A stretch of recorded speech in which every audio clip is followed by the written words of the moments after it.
Здравейте! За да довършим трилогията Кармина, ще ви покажа панталона любим с сникерси, с любимата риза графика, която е толкова нежна и ефирна, с тази сладка очарователна панделка, която придава една лека закачка. Това да не ви смущава, че виси така. Трябва да има динамика, трябва да има движение. Не може всичко да е дървено фиксирано, но все пак, ако някой толкова се смущава, нека да го загащи. Няма никакъв проблем.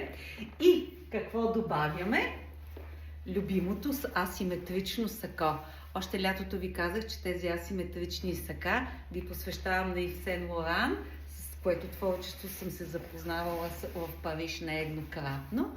И сега, разбира се, в негова чест съм направила това асиметрично сако, което, когато го сложа върху моята риза графика, погледнете сега каква визия се получава.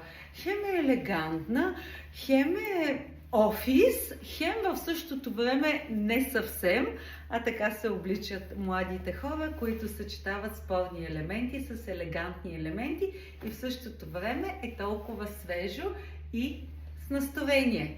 Така че проверете в сайта или директно ми пишете.